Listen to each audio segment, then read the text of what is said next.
she asked nervously. Human, are you flirting with me? He simply smiled. Kale's smile was less about amusement and more about the searing pain in his gut and the shredded hull of his scout ship, embedded 20 feet into a molten mineral formation. He'd punched atmosphere too hard, too fast, trying to outrun the mercenary hounds on his tail. This volcanic rock heap, officially designated Xylos 7 by some bored cartographer, was supposed to be uninhabited.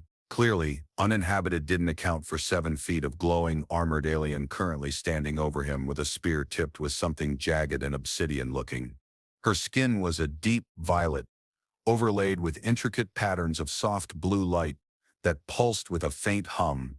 They flared brighter around her eyes, which were large, multifaceted, and fixated on him with unnerving intensity.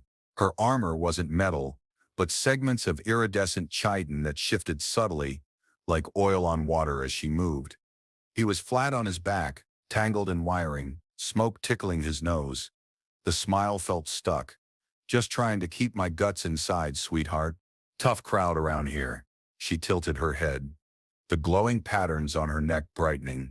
The humming sound intensified slightly. Her mouth, a thin line above a jaw that looked like it could crack stone, didn't move in anything resembling a human smile. Sweetheart, is this a human pre-surrender vocalization? Does it facilitate faster dismemberment? Her voice was a low, resonant frequency, almost a vibration in his chest. It didn't sound nervous at all. It sounded like a low growl. So much for the title. Maybe it was a future nervous comment. Right now, she seemed about as nervous as a singularity swallowing a pebble. Kale coughed, tasting ash. Nah, it's a term of endearment. Like, hey there, beautiful apex predator with the pointy stick. He gestured weakly towards the spear. Less dismemberment, more don't kill me, I have useful skills. Her multifaceted eyes narrowed, capturing and refracting the dim, ruddy light of the mineral formations. The blue patterns on her face flickered, a rapid, almost agitated pulse. Useful skills? Your transport is slag. Your body is broken. You smell of fear and something I do not recognize. Processed nutrient paste. She pointed the spear tip towards his chest. My skills are proven. I track, I kill, I claim. You are detected, unclaimed. Yeah, well, everyone's got to start somewhere, right? Give a guy a chance. Maybe I can. I don't know. Fix your something? Your glowy bits look a little desynced. He was improvising wildly. His ribs screamed. She recoiled slightly, the glowing patterns freezing into stark lines. Desynced? Insolence. The spear tip moved closer, pressing against the torn fabric of his flight suit. He could feel the point, sharp enough to prick the skin. My glow patterns signify my status, my readiness, my internal harmony. They are never desynced. You speak nonsense, human. Are you attempting a dominance display? Your posture suggests submission, yet your words defy. Kale grunted, pushing against the wreckage to try and sit up, wincing. Trust me, lady, this ain't a dominance display. This is my everything. And your glow patterns are weird. They flared when I said sweetheart. What's that about? Some kind of threat display back. Her bioluminescence pulsed violently for a moment, then settled into a low, steady hum. Though the blue lines remained stark, she lowered the spear slightly, a flicker of something unreadable in her strange eyes. Sweetheart, you said it, was endearment? An offering? A claim? She sounded genuinely confused. The growl was still there, but layered with something new. Curiosity? Our claiming cycle patterns are innate. They react to proximity, to assessment, to potential bond matches. Your vocalization, it mirrored a pre-claiming hum tone, a low, resonant offering. I misinterpreted. It registered as a challenge to my inherent glow pattern dominance. An inversion. You offered your subservience while claiming dominance? It is illogical. Kale stared at her. Claiming cycle, bond matches, dominance and subservience inversions. He just called her sweetheart. Look, I just crashed my ship. I'm pretty sure that means I'm not in a position to claim anything, especially not a giant glowing warrior lady who wants to poke me with a stick. He tried a lopsided grin. Unless that's part of the claiming cycle ritual. You gotta stab me first? Bit kinky. Her glowing eyes widened fractionally. The humming stopped completely. She stared at him, utterly still. The raw heat from the mineral formations shimmered between them. Then, with a movement too fast for him to track, she reversed her grip on the spear and slammed the butt end into his sternum. Air exploded from his lungs. Darkness pressed in. Before he blacked out, he saw her glowing patterns flare with blinding intensity. The last thing he heard was her low, resonant voice, devoid of nervousness, utterly commanding. You speak of pain and ritual. Perhaps you understand more than I believed. You are claimed. For now. The first thing Kale registered upon regaining consciousness was the throbbing ache in his chest, quickly followed by the realization he wasn't tangled in shipwreckage anymore. He was lying on something warm and surprisingly soft. Considering the landscape, he cracked an eye open. Above him, the ceiling of a shallow cave glowed faintly with bioluminescent moss. Next to him, cross-legged and utterly still, sat the alien huntress. Lyra, he remembered her claiming him. What the actual fuck did claimed mean to these people? He shifted, wincing. She immediately stirred, her glowing patterns brightening from a low blue to a more alert white. You live, she stated, her voice the same resonant hum. The chest strike did not rupture your core organ. Your frame is resilient, but flawed. You bleed internally. Yeah, thanks for the medical report, Dr. Stab Happy, Kale muttered, pushing himself up slowly. What was that for? Calling you kinky?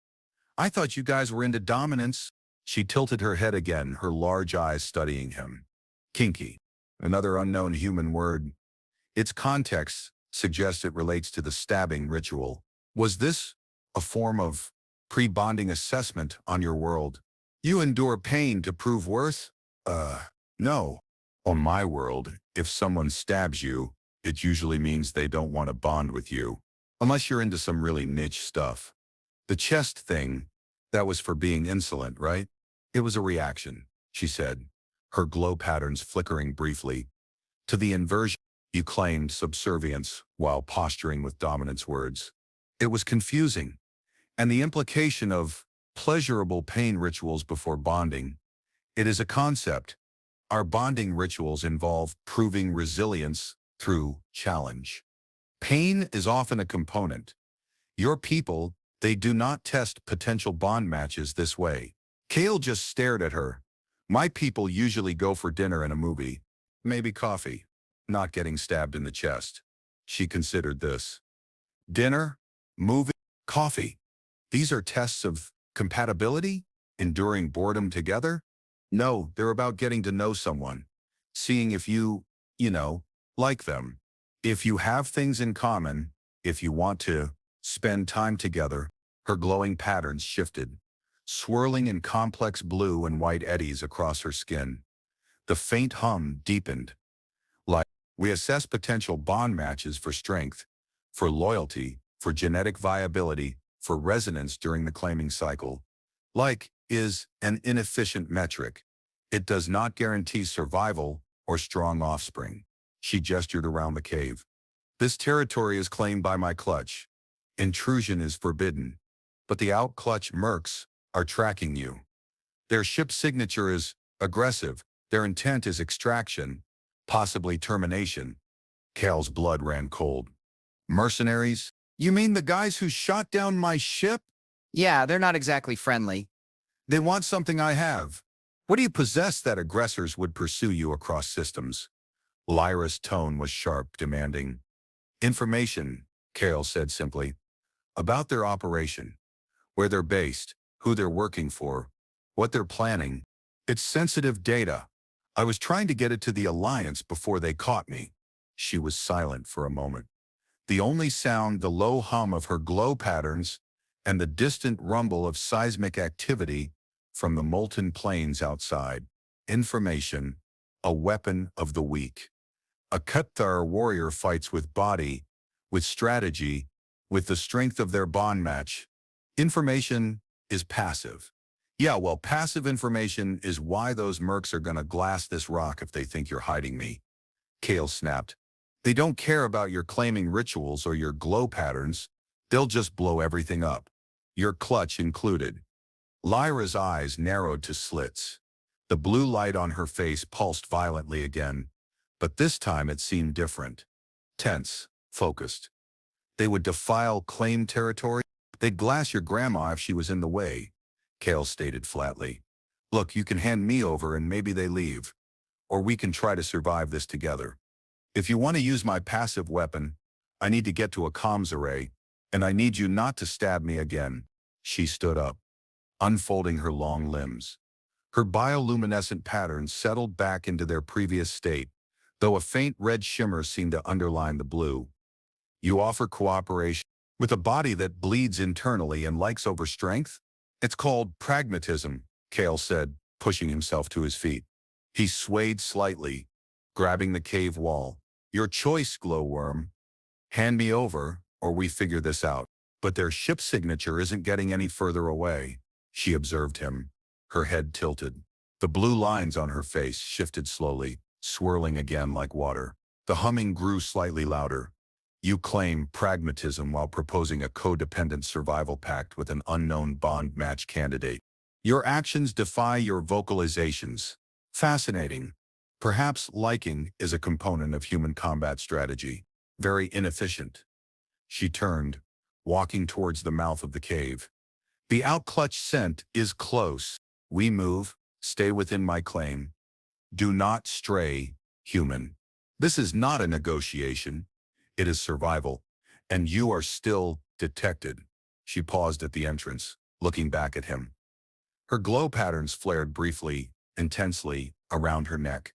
The hum was a low growl. And cease calling me glowworm. It is irrelevant to my dominance. Kale stumbled out of the cave after her, his chest aching, his mind reeling. Survival. With her. Great, fine, he muttered under his breath. No glowworm. How about sparkles, or bluey, or... He caught the look she shot back at him and shut his mouth. This was going to be a long damn trip. They moved through the jagged, heat-radiating landscape, sticking to the shadowed crevices and underhangs of massive mineral extrusions that shimmered with trapped light. Lyra was silent, moving with a fluid grace that belied her size and chitinous armor. Her glowing patterns pulsed subtly, reacting to shifts in the environment. Kale couldn't perceive, maybe detecting heat signatures, seismic vibrations, or even the fainter trace of the mercenary presence. Kale, on the other hand, stumbled, his ribs screaming, every movement a fresh agony. He kept a hand pressed against his side, trying to ignore the dull ache spreading outwards. You move like a wounded juvenile, Lyra finally said, her voice a low hum from ahead. She hadn't even turned around. Yeah, well, thanks for the helpful observation, Kale wheezed. Turns out getting slammed in the chest by a spear isn't great for mobility. She stopped, turning slowly. The blue lines on her face were sharp, defined. Your fragility is unexpected. Your transport was designed for speed, not resilience. Are all your people so brittle? We build better shields, Kale retorted, leaning against a hot rock face. And we usually don't start our first date with blunt force trauma. She regarded him, her head tilted. Date, another term. What is its function? Is it a pre-claiming assessment? It's like when two people who are interested in each other spend time together, Kale explained, trying to simplify, like we're doing now, minus the probable death and the internal bleeding. You talk, you eat, maybe, hold hands. He risked a small smile. Her glowing patterns flared, a quick, sharp burst of light. The humming deepened, became almost a growl again. Hold hands. Your primary manipulators? You, intertwine them? For what purpose? To assess grip strength? To confirm symmetrical limb viability? Is this part of your pain ritual bonding? Kale stared at her. No, not grip strength. It's about connection, intimacy, comfort.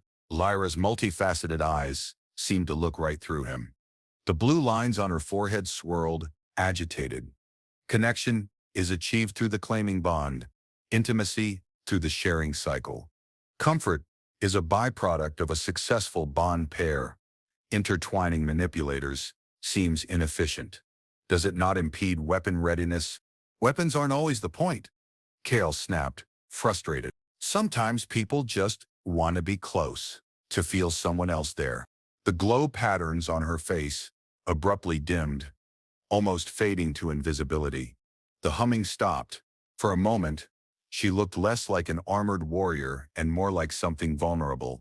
It was a fleeting change, gone before he could process it. Then the patterns flared back stronger this time, sharper blue. The hum returned, low and steady.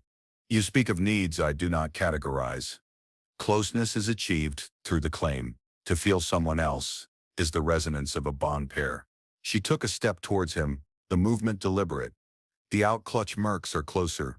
Their thermal signatures are spreading. We must find deeper shelter. This heat, it is stimulating their tracking systems. She reached out a long, three-fingered hand, the chitinous plating smooth and warm. She didn't offer to hold hands in the human sense. Instead, she clamped her grip firmly around his forearm, just below the elbow. Her touch was firm, bordering on painful against his bruised arm. Walk! Stay with me! Your injury, it leaks heat. It will betray us. Her touch was like a brand, the heat radiating from her skin, adding to the stifling warmth of the environment. It wasn't just physical heat, though. There was something else, a subtle vibration that seemed to seep into his bones. His own body reacted, a strange warmth spreading from where she held him. Was this part of her resonance? Or just his system protesting being handled by a giant alien? Ow! Hey, easy! Kale yelped, trying to pull away. You're gonna bruise the bruise. She didn't loosen her grip. If anything, it tightened. Her glowing patterns pulsed rapidly under the skin of her arm where she held him. Complaining weakens the claim recipient. Endure. Your fragility is a liability. I compensate.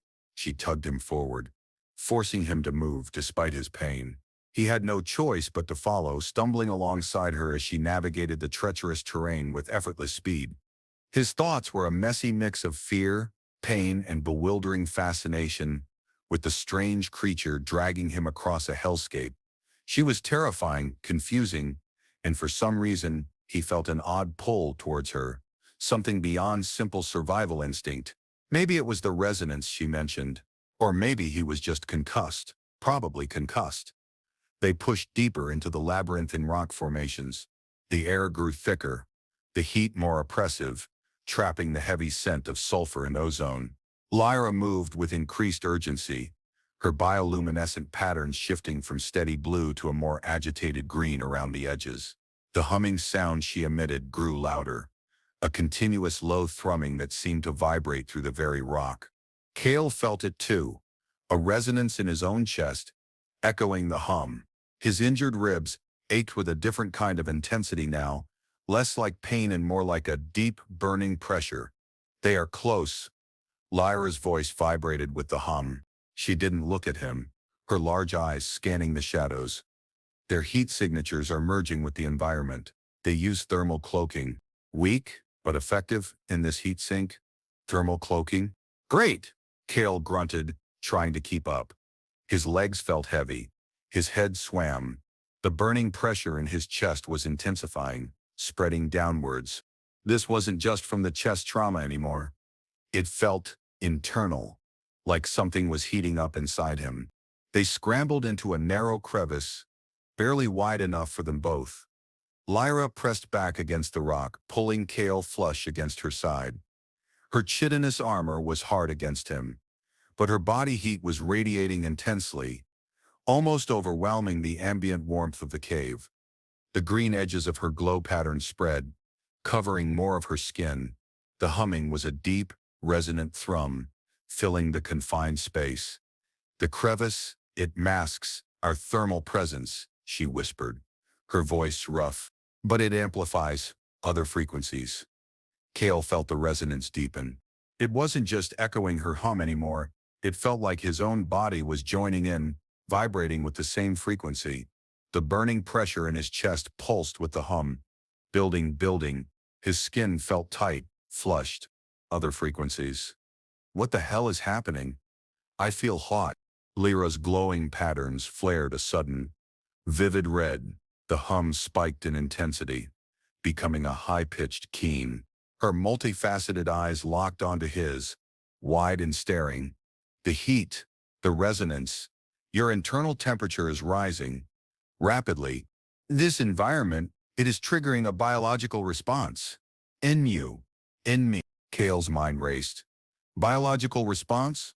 Triggering? His body felt like it was on fire from the inside. He looked at Lyra. The red glow pulsed under her skin, mirroring the intense burning in his chest. Her usual commanding posture had dissolved. She was breathing hard, her chest rising and falling rapidly under the chitin plates. Her large eyes were dilated, fixated on him. The air in the crevice grew thick, heavy with a scent. Kala couldn't identify, something musky and sweet, and intensely compelling.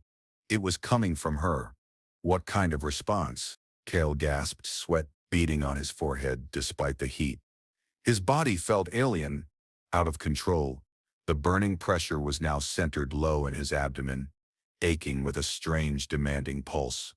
Lyra pressed closer, her face inches from his. Her skin was radiating heat, the red glow shifting and swirling under the surface like molten rock. The heat of this place, our proximity, your unique biological signature, it is resonating with my clanging cycle, activating my bond readiness patterns. Her voice was strained, the hum of frantic keening. It is accelerating the cycle, forcing the physical imperative. Physical imperative. Claiming cycle? Bond readiness? Kale felt a primal urge surge through him, hot and undeniable, completely overriding the pain of his injuries. It was tied to the intense burning in his gut, to the scent filling the air, to the sight of her face, red and vulnerable and intensely focused on him. His conscious thought dissolved into pure instinct. He reached out, his hand finding her face. Her skin was hot, smooth beneath his touch, the glowing patterns pulsing under his fingertips. Human, Lyra rasped, her voice thick with the resonant hum, her eyes wide and frantic. The red glow was blinding now.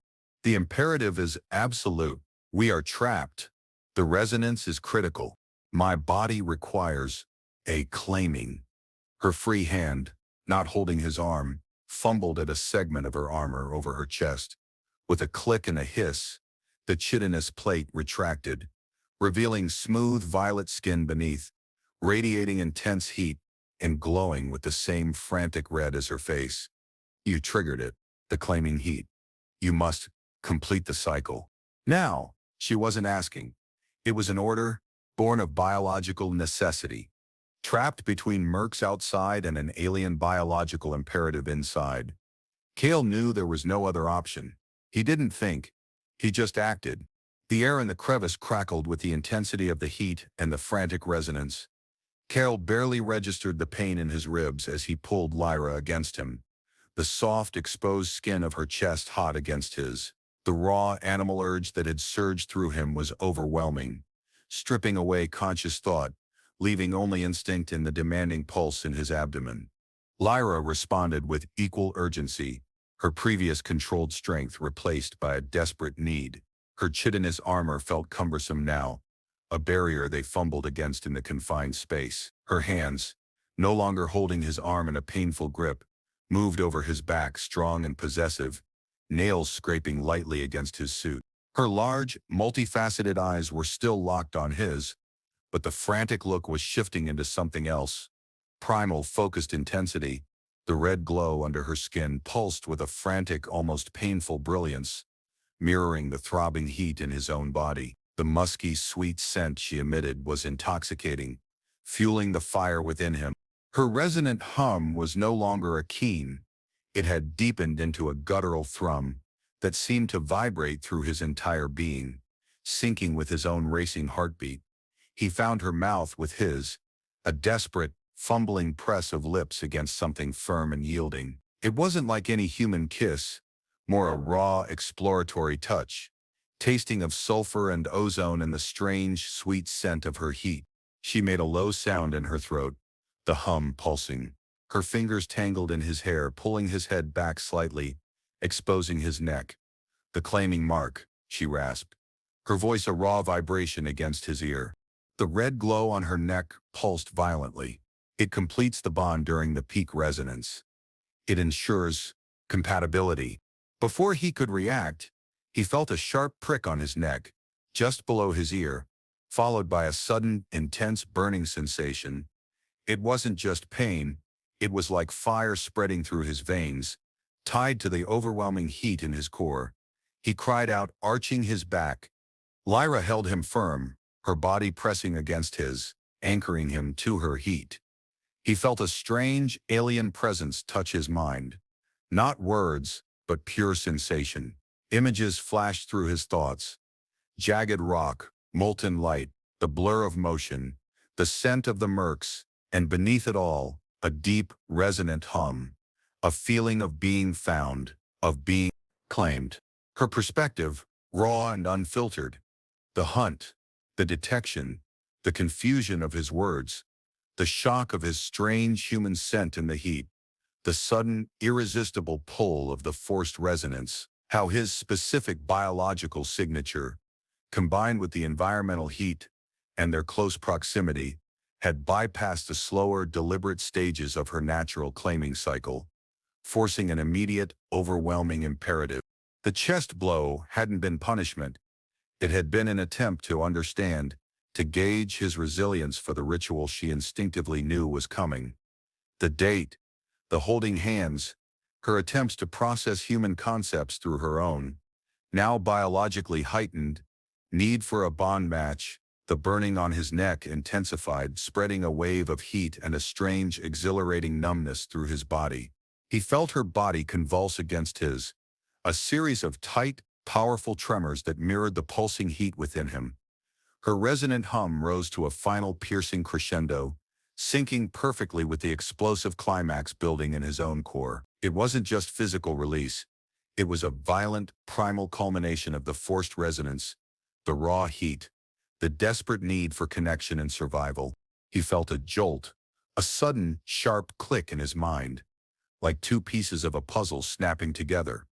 Then abruptly, the intense red glow on Lyra's skin began to subside, fading back to a swirling pattern of blue and green. The frantic keening hum lowered, settling back into a low, resonant thrum, calmer now, but still present. The burning on his neck eased, leaving behind a dull ache and a strange sensitivity. The suffocating heat in the crevice seemed to lessen, though the air was still thick with their combined scents. Lyra sagged against him, her breathing ragged. Her multifaceted eyes were still wide, but the desperate need had been replaced by a stunned confusion. The swirling blue and green patterns on her skin seemed to reflect her inner turmoil. She gently pushed herself back, just enough to look at him. "The cycle is complete," she whispered, her voice hoarse, devoid of its usual commanding resonance. The bond readiness was critical. The resonance, it forced the claiming. Her eyes found the small red mark on his neck where she had bitten him. Her claw-like nails still bore a faint trace of his blood. The mark itself was glowing faintly with the same residual blue light as her skin patterns. "You are marked. You are," claimed. Cale leaned back against the rock, trying to catch his breath. His body still trembled, a strange mix of exhaustion and residual heat. The mark on his neck throbbed, claimed. What the hell did that mean? It didn't feel like dating and coffee. It felt like surviving a lightning strike. Claimed.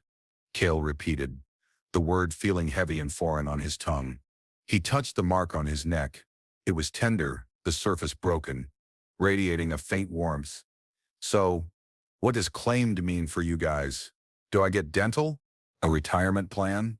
Do I have to, wear a collar?" Lyra stared at him, her expression unreadable. The bioluminescent patterns on her skin were still swirling, but seemed calmer now, settling into intricate blue lines punctuated by spots of green. The resonant hum was a low, steady presence in the small cave, no longer frantic, but still vibrating through him. You speak of societal constructs. They are secondary to the bond, claimed means you are now part of my internal frequency. My physical state resonates with yours. Your survival is linked to mine. Your status among my clutch is now defined. Defined as what? Kale asked, rubbing his neck. Your pet human?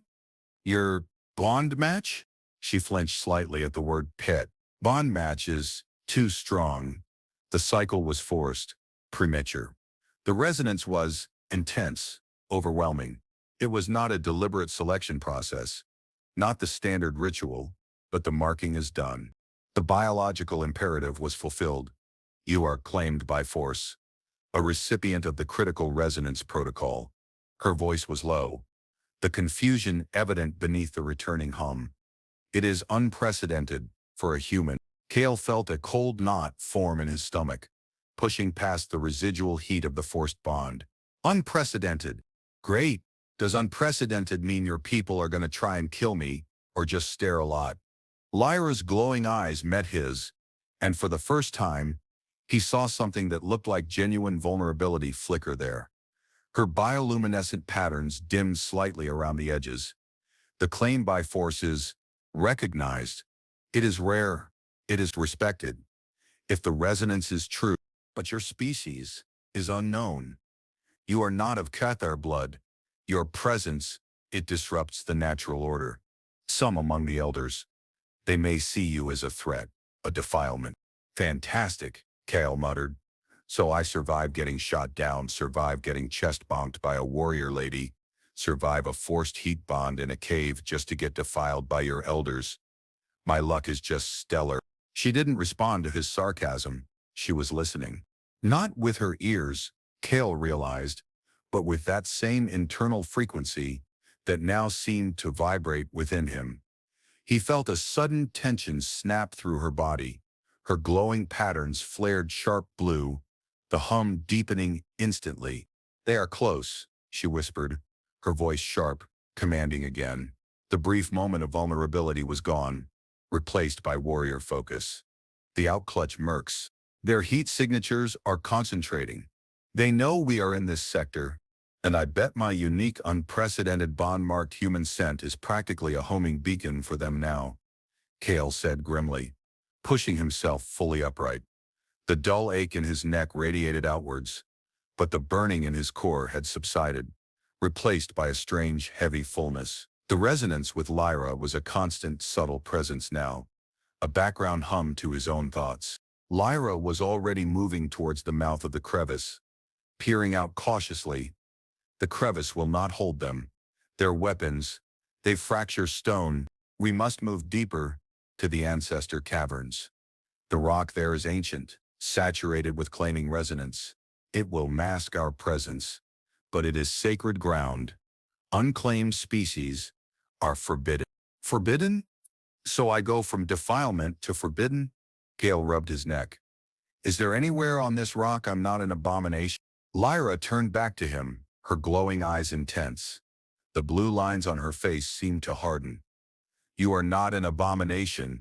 You are, claimed.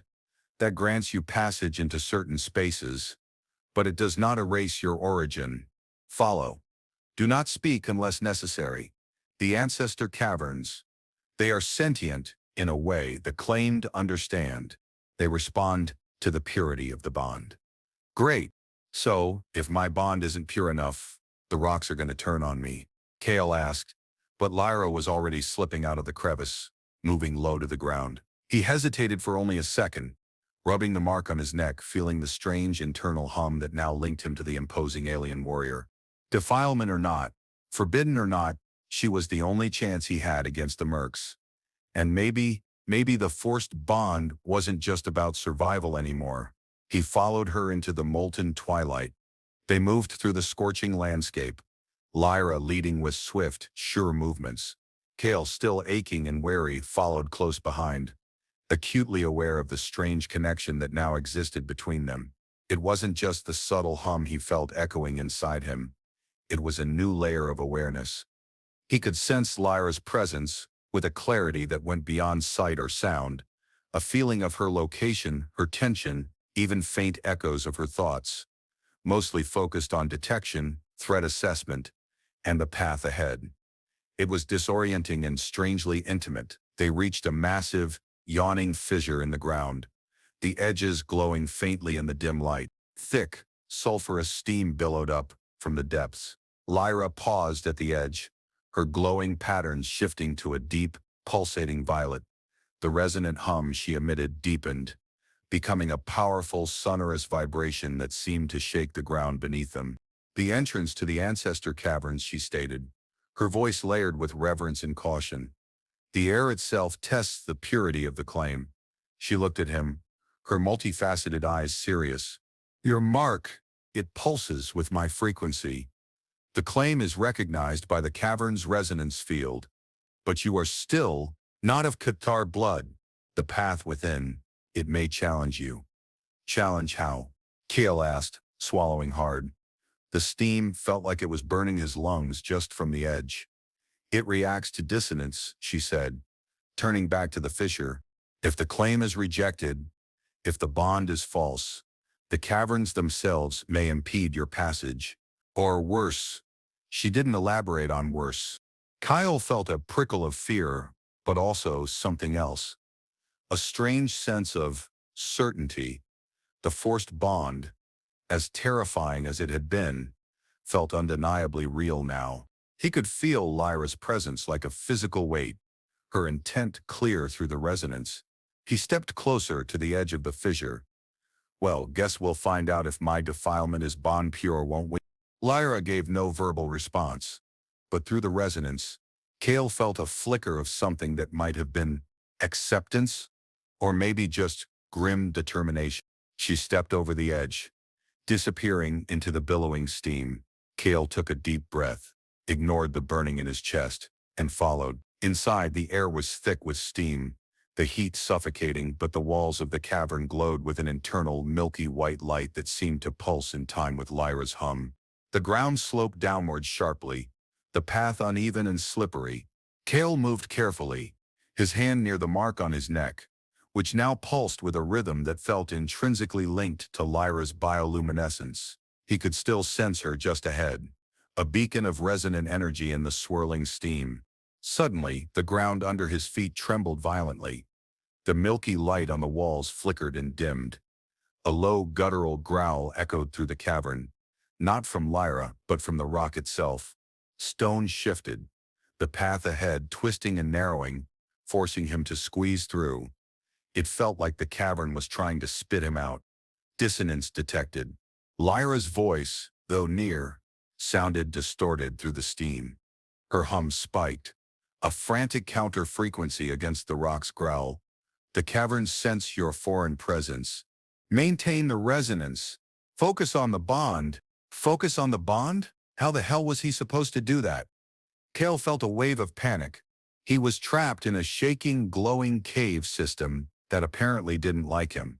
He closed his eyes for a second, trying to ground himself. He focused on the strange hum inside him, on the pulsing warmth of the mark on his neck, on the sense of Lyra's presence just ahead. He thought about the terrifying, overwhelming moment in the crevice, the raw intensity of their forced bond, the undeniable connection that had flared between them. He focused on that. As he concentrated, the hum within him intensified, merging with Lyra's. The growling of the rock seemed to lessen slightly. The path ahead widened again, the milky light stabilizing. He opened his eyes. Lyra was standing just a few feet away, her glowing patterns a steady, confident blue. She watched him, her head tilted. The caverns, they respond, she said, her voice calm now. Your resonance, it aligns with mine. The bond is acknowledged. Kale let out a shaky breath. Yeah, well, tell the rocks. Thanks for the warm welcome. Almost had a heart attack back there. She didn't smile, but her glow patterns pulsed softly. Heart attack, another concept. A failure of the core organ due to emotional distress. Fascinating. Your species is truly complex, She turned, beckoning him deeper into the caverns. Come. We are masked from the outclutch hunters here, but the journey to the central hub, it is long, and the caverns may yet challenge the depth of your claim. He followed her deeper, the strange living rock pulsing around them, the hum of their shared resonance a constant companion. He was claimed by force, by an alien warrior in a glowing cave, and now the cave itself seemed to know it. This was getting weirder by the minute. Deeper they went, the ancestor caverns a labyrinth of glowing rock and echoing hums. The ambient light grew brighter the further they descended, revealing vast caverns filled with immense, crystalline structures that pulsed with soft internal light. Lyra moved with increased purpose now, her glow patterns a steady, deep blue, radiating confidence within this sacred space. Kel followed, the resonance with her a solid presence, his mark throbbing with every pulse of her hum. He was still sore, still wary, but the immediate panic had subsided, replaced by a strange, quiet trust in the alien beside him. They reached a massive chamber, the ceiling lost in the milky glow above. In the center stood a formation of crystalline pillars arranged in a circle, throbbing with a powerful rhythmic light. The air here vibrated with an energy Cal could feel in his teeth. Lyra stopped at the edge of the circle, her glow patterns flaring with reverence. The central hearth, she stated, her voice softer than he'd ever heard it, almost melodic. The heart of the cavern's resonance, where bonds are traditionally initiated and witnessed.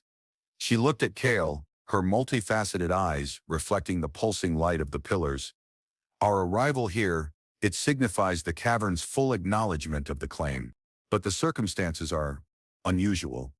Unusual seems to be the theme of my week, Kale said wryly. He approached the circle of pillars feeling the intense energy radiating from them.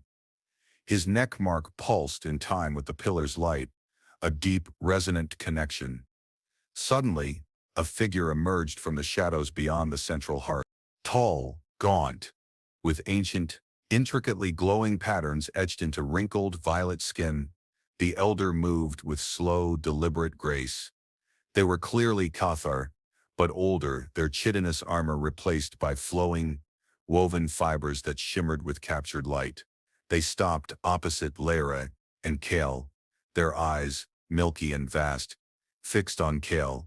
Lyra, daughter of the claimed line, the elder's voice was a dry rustle, overlaying a low, steady hum that seemed to vibrate through Kale's very bones.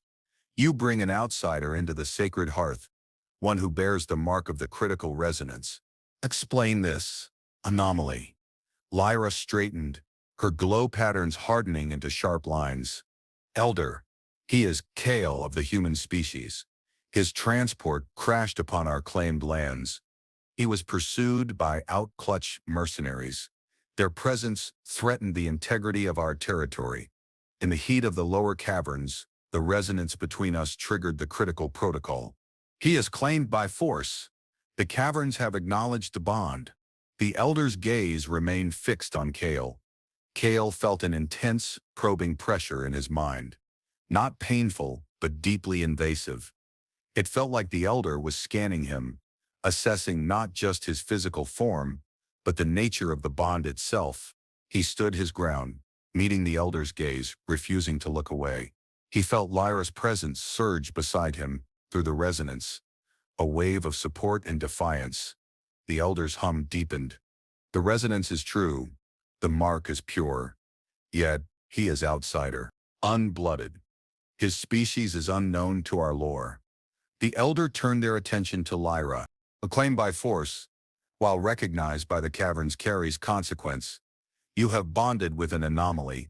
Your status, your lineage, are now bound to his. You have chosen a path untested by generations. It was not chosen, elder, Lyra said firmly, her voice regaining its usual command. It was compelled by the environment, by his unique resonance, by the protocol, but the bond is made. He bears the mark. He is under my claim. She stepped closer to Kale, placing a protective hand on his arm. Kale felt the wave of her fierce possessiveness wash over him through the bond. The elder was silent for a long moment, their milky eyes studying the two of them standing together, the imposing alien warrior and the battered human scavenger, linked by a glowing mark and an invisible hum. Finally, the elder spoke, their voice laced with a dry weariness. The outclutch hunters, they remain a threat. Their ship's signature echoes even here against the cavern's resonance. They seek the outsider. They seek what he carries. The elder's gaze sharpened, back on Kale. The information you spoke of, is it of value? Can it deflect the threat the outclutch poses to our claim? Kale felt a surge of adrenaline. This was it, his chance to prove he wasn't just baggage. Yes, he said, his voice clear despite his aching chest. I have their fleet dispositions, their command structure, key personnel and their current targets. Enough to disrupt their operation. Enough to make me not worth the trouble of digging me out of this rock. But I need access to a long-range comms unit to transmit it. The elder considered this, their hymn steady. Information as a weapon, a strange concept. But if it protects the claim, it has utility. The elder looked at Lyra. Your bond pair has proven his resilience. The caverns accept his presence. But his fate and yours remain linked. The outclutch must be dealt with. The claim must be defended. The council will convene to assess this unprecedented bond and its consequences. But for now, you have sanctuary. The elder gestured deeper into the caverns, towards a section where the milky light was brightest. There is a dormant comms relay there, ancient, but functional within the hearth's resonance field. Use it. Then, await the council's judgment. Lyra inclined her head respectfully to the elder. As the elder commands, she turned to Kale, her glowing patterns softening slightly. Come, Kale of the humans, your passive weapon will now serve the claim. She led him past the elder, deeper into the pulsating heart of the caverns. He walked beside her, the hum of their bond a constant reassurance, wondering what the hell a council would decide about the human scavenger, who accidentally bonded with one of their warriors by getting stabbed and triggering a heat cycle. They reached the comms relay, a large crystalline structure humming with latent power, integrated seamlessly into the cavern wall. Lyra activated it with a touch, her glowing patterns pulsing in sync with the relay's hum. Kale sat down, pulling out his datapad, its screen flickering to life in the glowing cavern. He plugged it into the alien tech, a delicate interface task made easier by the strange resonance that seemed to smooth the connection.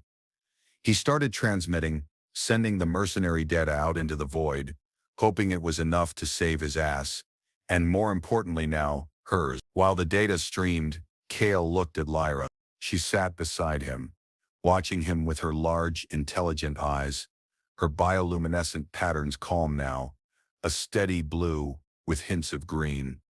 The intense red of the forced heat cycle was gone, replaced by a quiet strength. So Kale said softly, breaking the silence, that was intense. All of it, crashing, getting poked, getting heat bonded in a cave, meeting the elder. Thanks for not leaving me out there. Lyra turned her head fully towards him. The blue patterns on her face shifted, swirling slowly. The resonant hum deepened slightly. You were within my claim. To abandon you would be to violate the inherent law of the hunt. And once the resonance was triggered, the imperative was absolute. The bond is made. Yeah, the bond. Kale touched his neck mark again. It still throbbed faintly.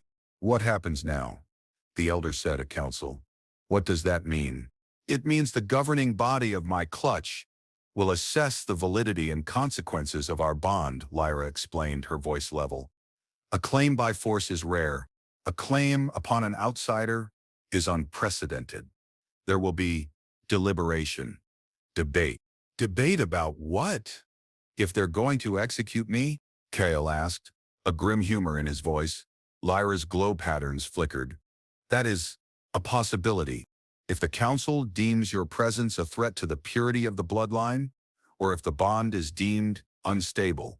She paused, her gaze steady, but the caverns acknowledged it. The hearth accepted your resonance. That carries weight. Kale looked back at the data stream, almost complete. Well, hopefully, giving them the merc data buys me some goodwill. Maybe makes me less of a threat to the purity of the bloodline. Lyra remained silent, watching him. The strange sense of awareness through their bond intensified. He felt a wave of complex emotion from her, not easily translated into human terms, but containing elements of confusion, obligation, fierce protection, and something else, something akin to reluctant curiosity, maybe even attraction, buried deep beneath layers of cultural programming and warrior discipline. He finished the transmission. The datapad screen went dark. He looked at Lyra again. The intense danger of the mercs seemed to have receded, at least temporarily, replaced by the looming cultural threat of her people. He felt the weight of the claim on him, not just the physical mark, but the strange, inexplicable pull he felt towards this alien warrior who had run him down, hurt him, and then bonded with him in a moment of desperate, forced intimacy. He took a breath, feeling a strange mix of fear and exhilaration. He decided to risk it. He leaned closer to her, despite the oppressive heat of the cavern. He met her large, glowing eyes, and let a genuine, if still weary, smile touch his lips. He saw the shift in her. The blue lines on her face pulsed erratically. The humming deepened. Her eyes widened slightly. It was a subtle change, but through their bond, he felt a sudden spike of uncertainty. Confusion? It was the first time he had seen anything resembling nervousness from her. And then, her voice, for the first time, was not a command, not a statement of fact, but a question, soft and hesitant, overlaid with the deep thrum of her hum. She asked nervously, "Human, are you flirting with me?" He simply smiled. The weight of the bond settled heavy and warm in Kale's chest. Her question hung in the air of the sacred cavern, echoing against the deep hum of the central hearth and the subtle thrum of their shared resonance. Flirting? Was that what he was doing? Leaning in, smiling, trying to connect with the alien warrior who had both threatened and saved him. Maybe. Or maybe he was just reacting to the overwhelming strangeness of it all, finding comfort in a familiar human gesture in an utterly alien situation. Lyra's glow patterns remained agitated, swirling with blue and green light. The humming was louder, reflecting her inner turmoil. Flirting, she repeated, testing the word. Its context in your earlier vocalizations suggested pre-bonding assessment. But your smile, it holds no threat. It signifies approval? Acceptance?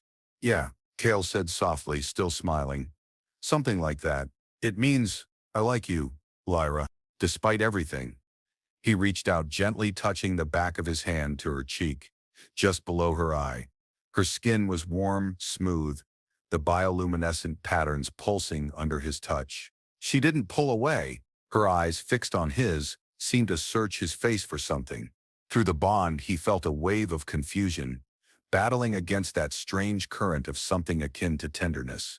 You like me? She whispered, the hum in her voice soft. Even after the chest strike? After the forced claim? After the unprecedented nature of the bond? Yeah, Kale confirmed.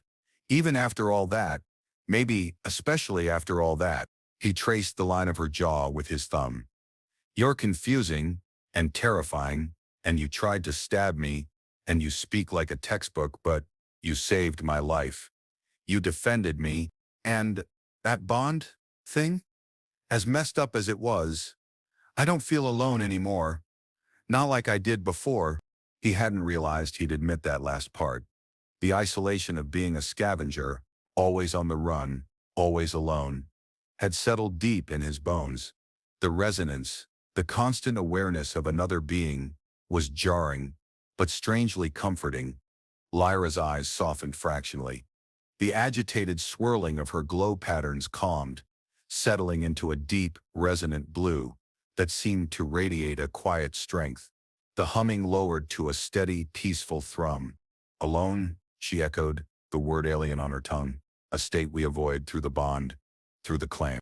My people, we are never truly alone, once claimed. She leaned into his touch, her body relaxing subtly beside him. Your emotional response, it is illogical. Yet, it resonates through the bond. Yeah, well, humans aren't always logical, Kale said, his thumb still resting on her cheek. We feel things, stupid things, sometimes, like liking the giant alien warrior who put a glowing mark on your neck. She closed her eyes for a moment, a long, slow blink. When she opened them again, the confusion was gone, replaced by that familiar intensity, softened by something new. The council will convene, she said, her voice low, resonant again, but without the harsh command. They will question the claim. They will question you. Your information weapon may appease them regarding the outclutch threat, but the nature of our bond, they will require proof. Proof? What kind of proof? Kale asked, his hand still resting on her cheek. Lyra looked at him, her gaze steady. Her glow patterns pulsed once, sharply, on the mark on his neck. The humming deepened. Proof of the resonance. Proof of the bond's strength. Within the hearth, there are rituals. Assessments. They will test the purity of our connection, the acceptance of our frequencies.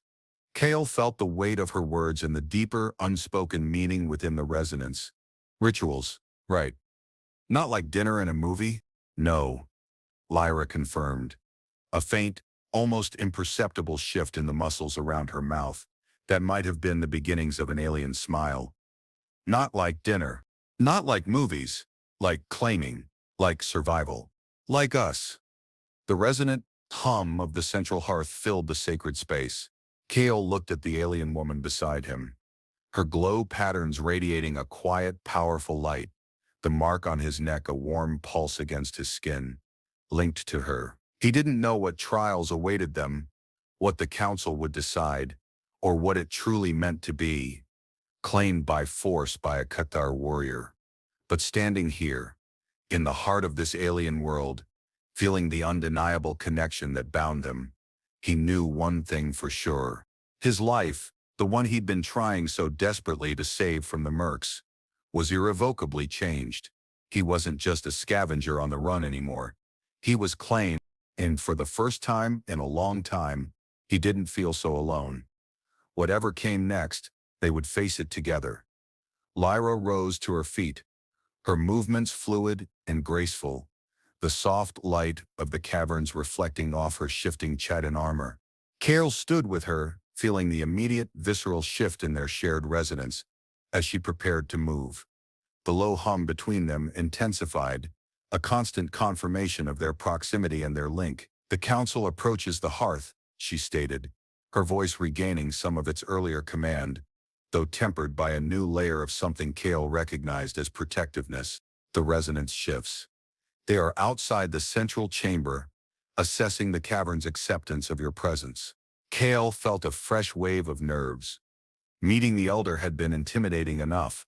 A whole council, and they were going to assess the purity of our connection? Great, he rubbed the mark on his neck. It pulsed faintly, a silent, glowing testament to the chaotic events that had brought him here. All right, he said, squaring his shoulders. Let's do this. What do I need to do? Bow. Offer a tribute of nutrient paste.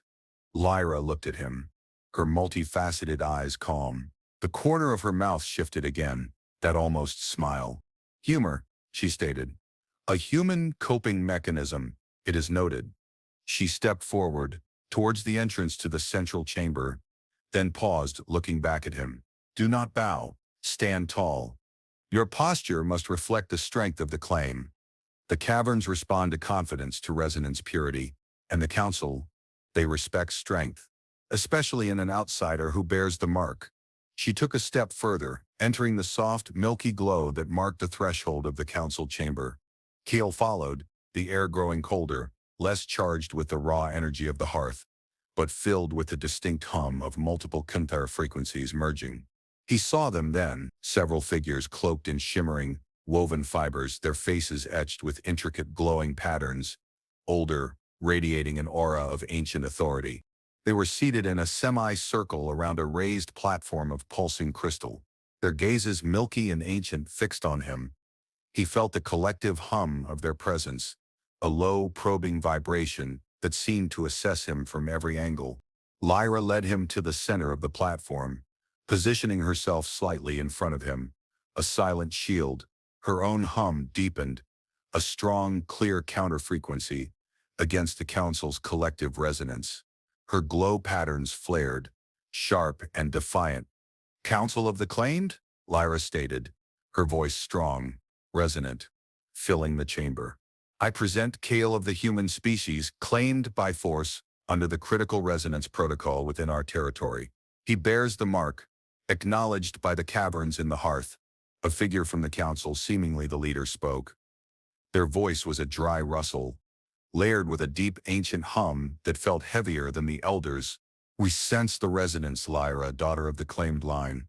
We sense the mark, but the subject is outsider, unblooded. His presence here is a disruption. His presence is a consequence of external aggression," Lyra countered, unwavering. "The outclutch mercenaries pursued him onto our claim. His knowledge proved valuable in countering their threat." She turned slightly, gesturing towards Kel. "He provided intelligence that has already initiated protective measures against the aggressors." The council leader's ancient eyes narrowed. "Intelligence. An invisible weapon. We have assessed this. It has utility. But the bond, it is physical. It is sacred. It is meant to perpetuate our bloodline, to strengthen our claim. A bond with an outsider, its long-term viability, its potential for propagation is unknown." Kale felt his cheeks heat up. "Propagation? Seriously?" He risked a glance at Lyra. Her jaw was set, her glow patterns sharp with controlled tension. Through the bond, he felt a wave of resolute determination from her. "The critical resonance protocol does not select for bloodline purity, Elder Council," Lyra said, her voice firm. "It selects for compatibility at a fundamental frequency, for the ability to withstand and integrate the force of the claim. Kale has proven resilient. The hearth has validated his resonance. The bond is not a matter of blood, it is a matter of frequency, and his frequency resonates with mine." The council leader was silent again, their gaze intense. The collective hum of the council grew louder, seemingly debating internally through resonance. Kale felt the pressure of it, a demanding weight pressing against his own internal hum. He stood tall, as Lyra had instructed, focusing on their shared resonance, on the feeling of her standing beside him, their bond a tangible connection in the face of the council's ancient authority. Finally, the leader spoke. "The caverns have accepted him. Your claim, Lyra, is acknowledged under the protocol. But the future of this bond, the propagation of this mixed frequency, is uncertain. To prove its strength, its viability, you must undergo the trial of resonance purity. Together." Kale's eyes widened. "A trial?" He looked at Lyra. Her expression was unreadable, but her glow patterns pulsed with a silent acceptance. "We accept the trial," Lyra stated, her voice clear and strong. "The bond will prove itself." The council leader nodded slowly. "So be it. The trial will commence at the turning of the moon phase. Within the central hearth, you will undergo the attunement. If the frequencies merge, if the resonance holds true, the bond will be blessed.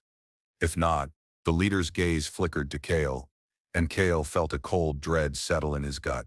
The unspoken threat hung heavy in the air. Failure meant death, or worse. "You are dismissed, bond pair," the leader concluded, their hum receding slightly as they settled back into their crystalline seats. "Prepare yourselves. The claim will be tested." Lyra turned, her glow patterns a mix of fierce determination and quiet apprehension. "Come, Kale," she said, her voice low. "We prepare." She didn't ask if he was ready. There was no room for human hesitation. He was claimed. He was bonded. And now he was on trial for his life and hers in a glowing cave system, because he had accidentally flirted with an alien warrior and triggered a mating ritual. He had a feeling his life wasn't going to get any less weird anytime soon. But as he followed Lyra out of the council chamber, feeling the comforting hum of their shared resonance, he knew he wouldn't face it alone.